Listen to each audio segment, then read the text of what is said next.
Porcos na sala. Frank e Diamond. 9. A casa vazia. O trecho abaixo declara, em linguagem simples, que a volta de um espírito expulso é possível e, além disso, que traz outros espíritos piores junto com ele. Quando o espírito imundo sai do homem, anda por lugares áridos procurando repouso, porém não encontra. Por isso, diz, voltarei para a minha casa de onde saí. E, tendo voltado, a encontra vazia, varrida e ornamentada. Então, vai e leva consigo outros 7 espíritos, piores do que ele, e, entrando, habitam ali, e o último estado daquele homem torna-se pior do que o primeiro. Assim também acontecerá a esta geração perversa. Mateus 12, 2.43-45. O sentido está bem claro. Se a casa continua desocupada, varrida e ornamentada, é um convite aberto para problemas piores. A casa não tem de ser ocupada por Deus. A mesma estratégia de Satanás encontra-se também em Lucas 11, 2.24-26. Vamos examinar os dois casos. Em Lucas, Jesus expulsou um espírito mudo de um homem, e o homem passou a falar. Alguns expressaram a crença que Jesus o fez pelo poder de Beelzebu, o chefe dos diabos. Jesus explicou que, se fosse verdade, o reino de Satanás estaria dividido contra si mesmo e, assim, cairia. E continuou dizendo, se, porém, eu expulso os demônios pelo dedo de Deus, certamente é chegado o reino de Deus sobre vós. Jesus estava falando com um grupo de judeus que tinham desenvolvido uma religião negativista. Eles tinham tirado muitas coisas da sua vida, mas o que as substituía? Eles estavam rejeitando a religião positiva que Jesus lhes oferecia. Para dar ênfase a esse ponto, Jesus usou uma ilustração que eles pudessem entender. Se eles não colocassem uma coisa positiva em sua vida depois de eliminar tantas negativas, seria como alguém liberto de demônios que não colocasse nada positivo no lugar do negativo. Eles acabariam ficando piores do que estavam antes. O contexto de Mateus é mais claro ainda. Jesus acabou sendo condenado por ter colhido espigas de milho no sábado, curou o homem de mão ressequida, também no sábado. De novo, os fariseus acusaram de expulsar os demônios por Beelzebu. Jesus mostrou que as palavras deles procediam de um coração mau. Eles já tinham visto bastante para mudarem sua vida, mas eles não tinham mudado nada. Sem mudança, eles se tornariam piores, como um homem purificado de demônios que não encheu sua casa com Deus. Jesus está dizendo que chega uma hora em que devemos colocar coisas positivas em nossa vida. Sempre tem de haver uma igualdade entre os fatores negativos e positivos. Depois que a carne está crucificada e os demônios são expulsos, devemos colocar Jesus em nossa vida, deixar Jesus reinar em nós. De fato, a razão de se ficar livre dos demônios é para se possuir mais de Jesus. Com que enchemos a casa? Jesus. Ser cheio de Jesus é ser cheio de pureza e poder. Estas duas palavras caracterizam a pessoa de Jesus. Como veremos, nossa pureza vem através de nossa habitação em Cristo, e o resultado é o fruto do Espírito. Nosso poder vem por meio do batismo no Espírito Santo, e os resultados são os dons do Espírito. Tem de ser entendido que para encher a casa leva mais do que uma oraçãozinha crescida no fim do ministério de libertação. Tenho ficado apavorado, mais de uma vez, ao ouvir alguém dizer no fim de uma libertação, agora, Senhor, encha todos os lugares vazios.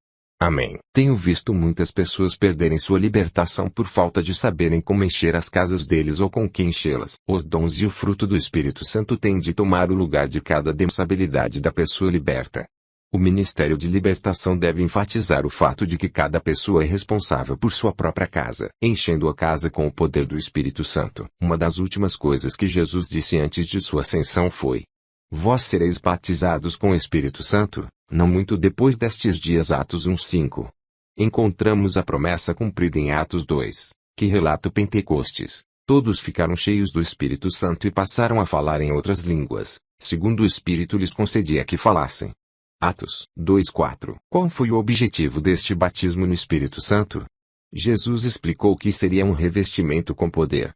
Veja Atos 1:8, depois que o batismo veio em Pentecostes, como foi manifestado o poder. Isto é um assunto muito interessante, que não podemos pesquisar completamente aqui, mas pode ser observado que o poder por meio dos discípulos foi manifestado através dos 9 dons sobrenaturais do Espírito.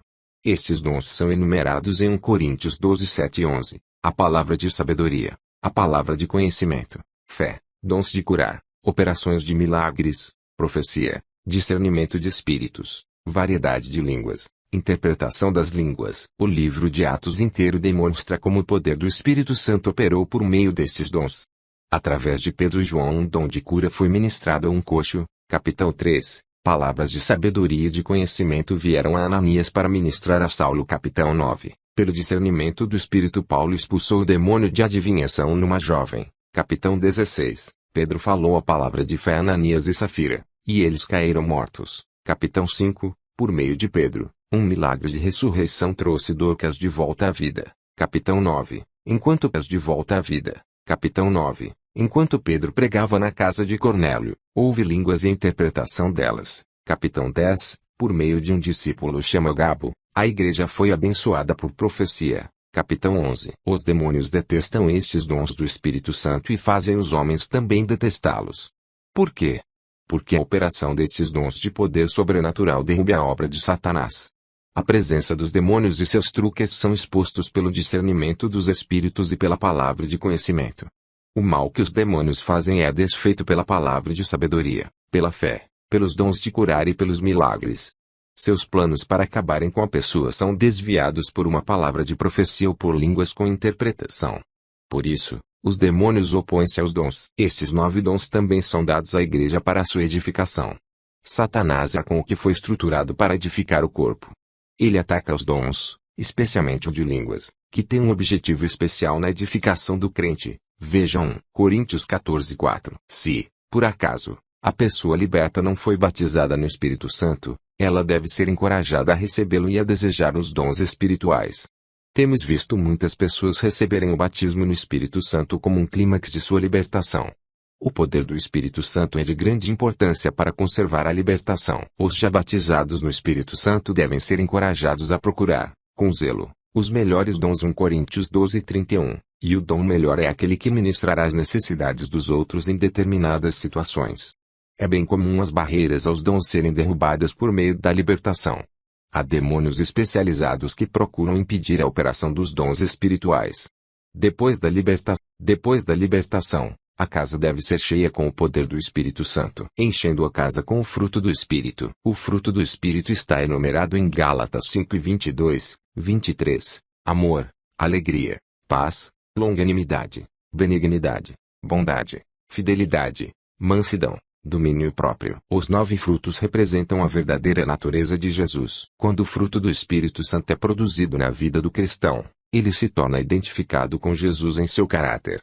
Os demônios são exatamente o contrário do caráter de Jesus. Eles entram na pessoa para projetar no mundo seu próprio mau caráter através dessa pessoa. Então, o que desejamos com a libertação é expulsar os demônios, juntamente com sua influência, para depois substituí-los por Jesus e o fruto do Espírito.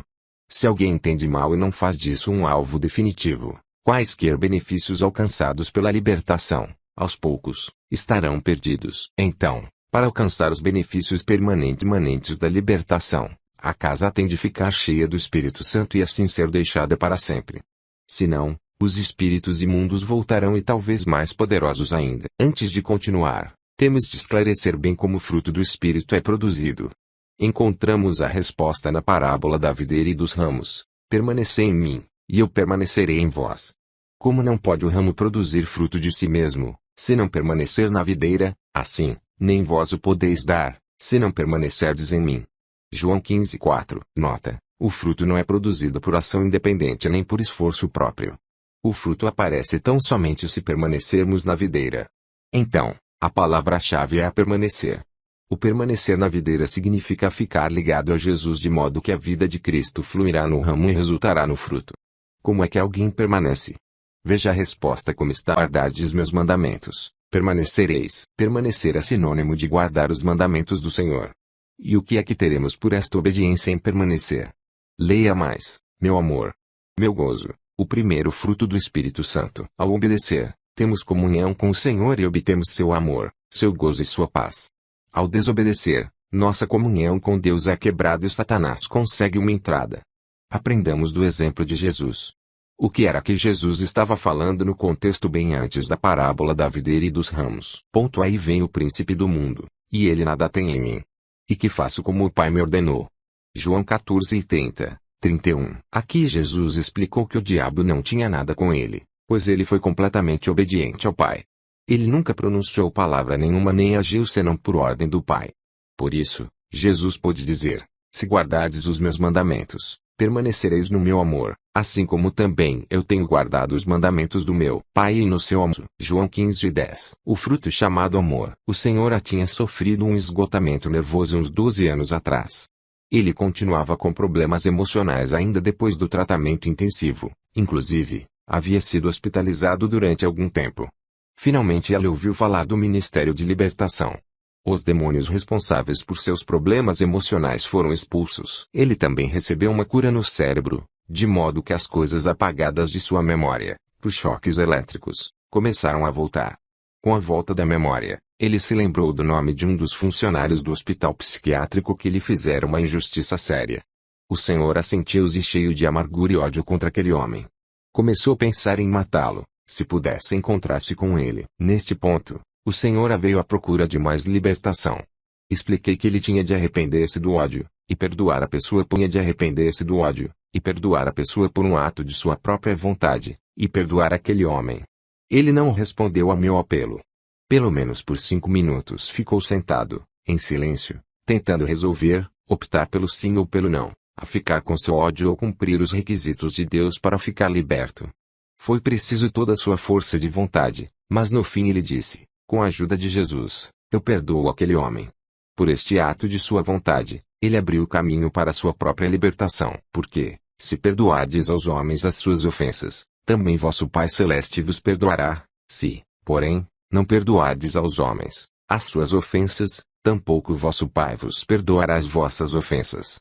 Mateus 6:14, 15. Conheci poucas pessoas que obtiveram uma libertação como ele. Quando os demônios de amargura, violência e homicídio foram expulsos, ele imediatamente os substituiu pelo amor de Jesus, o amor que perdoa um inimigo. Num instante, a vida espiritual deste homem começou a florescer. Os rios de água viva começaram a fluir dele, e começou a ministrar a verdade e a vida àqueles que estavam ao seu redor. A sua alma ficou inundada com a paz e o gozo do Senhor. Ele obedeceu à ordem de Deus, perdoando o inimigo, e recebeu o fruto daquela obediência. O ódio foi substituído pelo amor, o fruto chamado alegria. Joãozinho tinha muitos problemas, apesar de ser uma criança de apenas 5 anos. Seus pais tinham chegado a ponto de desquitarem-se.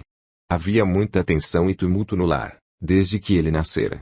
A mãe de J nos contou que ele tinha medo de tudo e constantemente estava puxando-a para segurá-lo. O nervosismo dele era óbvio. O menino era muito infeliz em tudo, e sua mãe o trouxe para o Ministério de Libertação. Enquanto estávamos com um irmão e uma irmã mais velhos, J engatinhava, querendo saber quando ia ser a vez dele. Em sua própria maneira de ser, ele sentia a importância daquilo que ia acontecer. Ele estava sério e impaciente. Quando os primeiros demônios foram enfrentados, os espíritos maus fecharam os lábios de J em oposição, um gesto significando não sairemos de jeito nenhum. Mas em nome de Jesus eles foram forçados a sair. Eles saíram, e sua saída foi acompanhada de muita ânsia de vômito e cuspe. A luta não foi fácil e durou 30 minutos. J venceu sorrindo e logo disse: quero um espelho. Sinto-me tão bem, devo estar diferente. E assim era. O seu rosto estava radiante. Com a ausência dos demônios, a alegria podia ser revelada a muitas pessoas, jovens e velhas, como J, que são tristes. A vida delas é um fardo, não há vitória nem esperança. Para os sem alegria na vida, como são promissoras as palavras de Isaías que descrevem o ministério de Cristo e sua igreja: o Espírito do Senhor Deus está sobre mim, porque o Senhor me ungiu, para pregar boas novas aos quebrantados, enviou-me a curar os quebrantados de coração, a proclamar libertação aos cativos e a pôr em liberdade os algemados, a apregoar o ano aceitável do Senhor e o dia da vingança do nosso Deus, a consolar todos os que choram e a pôr sobre os que em Sião estão de luto uma coroa em vez de cinzas, óleo de alegria, em vez de pranto, veste de louvor, em vez de espírito angustiado, a de que se chamem carvalhos de justiça, plantados pelo Senhor para sua glória. Isaías 61:3. O fruto chamado paz. Assim liberta do espírito de tormento que tinha entrado nela através de um grande medo. A palavra diz: o medo produz tormento. João 4:18. Ela contou que em certas horas uma agitação frenética tomava conta dela. Ela não podia agir nem pensar normalmente. Estando num destes estados agitados, ela disse: Por que estou desse jeito? Isto não sou eu? Quando a pressão das circunstâncias diminuiu, a manifestação do tormento apareceu mais nitidamente, e ela percebeu que um espírito mau estava criando crises que, na realidade, não existiam. Depois de cada uma dessas crises ela se sentia mal, agitada e queimando por dentro, e era tomada pelo espírito de condenação. A palavra diz, se possível, quanto depender de vós, tende paz com todos os homens. Romanos 12:18. Este espírito de tormento desalojava a paz, não somente nela, mas em toda a família. Depois de expulsar este espírito com vários de seus companheiros, ela sentiu uma grande paz. No dia seguinte, ela continuou falando da paz em seu íntimo. Mas o espírito mau continuou tentando em sua mente, e conseguiu entrar mais 2 vezes. Logo que a senhora B reconheceu os truques do demônio, fechou a porta de uma vez, com a fé e a confiança em Deus. Agora, ela goza de liberdade total. Está livre para ser um canal pelo qual o fruto do Espírito da Paz pode fluir aos outros.